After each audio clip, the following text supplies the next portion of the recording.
This channel does not promote any violent, harmful, or illegal activities. All content provided by this channel is meant for an educational purpose only. সোনারপুরের একটা ছবির দিকে নজর রাখতে হচ্ছে। মহিলাকে বাড়িতে রেখে শিকল দিয়ে বেঁধে অত্যাচারের অভিযোগ তৃণমূল কর্মী জামাল উদ্দিন সর্দারের বিরুদ্ধে। সোনারপুর থানার প্রতাপনগর এলাকার ঘটনা।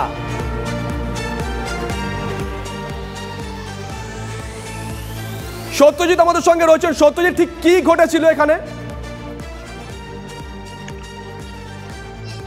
দেখো, যেমনটি জানা যাচ্ছে যে একেবারে সোনারপুর থানার প্রতাপনগর গ্রাম পঞ্চায়েতের এলাকার একটি জায়গার সেখানে জামাল উদ্দিন সর্দার, তার বিরুদ্ধে অভিযোগ কি যে বিচারের নামে তিনি এক মহিলা রশিদা বিবি তাকে বাড়িতে ডেকে আনেন এবং তিনি যে বিধান দিয়েছিলেন বিচারের পরে সেই বিধান না মানাতে তাকে শিকল দিয়ে বেঁধে রাখা হয় এবং তাকে মারধর করা হয়, এমনটি কিন্তু রশিদা বিবি অভিযোগ করছেন।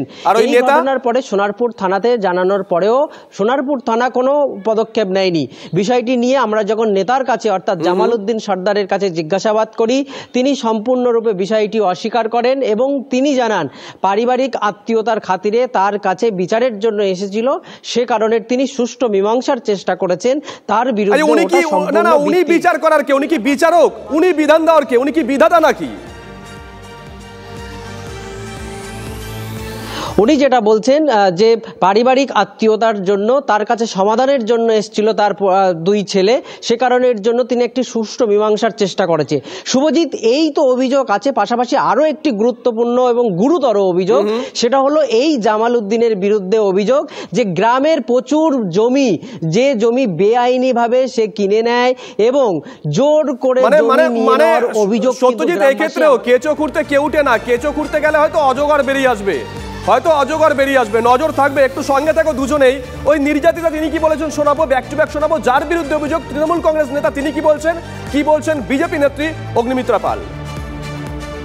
বিচার ডেকেছিল বাড়িতে, যাওয়ার পরে জামাল আমাকে খুব মারধর করে, বিচার না করে পায়ের শেকল দিয়ে বাঁধে। এত মারধর করেছে, ওর বাড়ি যারা ছিল ওরাও আমাদেরকে মারধর করেছে, আমার স্বামীকে মারধর করেছে। ও আমাকে উদ্যম পাদ্যম মারধর করে, ও লাঠি মেরেছে, ওর লাঠি দিয়ে মেরেছে, ওর ওখানে ছোটো এরকম বাঁশ কাটা আছে সেই দিয়ে মেরেছে, চাপালি এইগুলো সব চড় মেরেছে, খুশি মেরেছে মাথায়। আমার স্বামী ছিল, স্বামী ঢাকাতে যাচ্ছিলো বলে স্বামীকেও মারধর করেছে, অরবিন্দু ছিল ও মারধর করেছে। ঘটনাটা সম্পূর্ণ মিথ্যা। যিনি অভিযোগ করেছেন তার নিজের পুত্র তারা এখানেও ছিল। এটা ফাঁসানোর চক্রান্ত, এটা সম্পূর্ণ ফাঁসানোর চক্রান্ত। তাহলে যদি সেরাম হয় নিশ্চয়ই তার কাছে ফোন ছিল এবং সে একটা ভিডিও করে পোস্ট করুক। পুলিশ জানতো না, মমতা ব্যানার্জি জানেন না। আসলে এইসব শেখ শাহজাহান পাড়ায় পাড়ায় গলিতে গলিতে এবং তাদেরকে এই দায়িত্ব দিয়ে রেখেছেন মমতা ব্যানার্জি ভোট করানোর জন্য।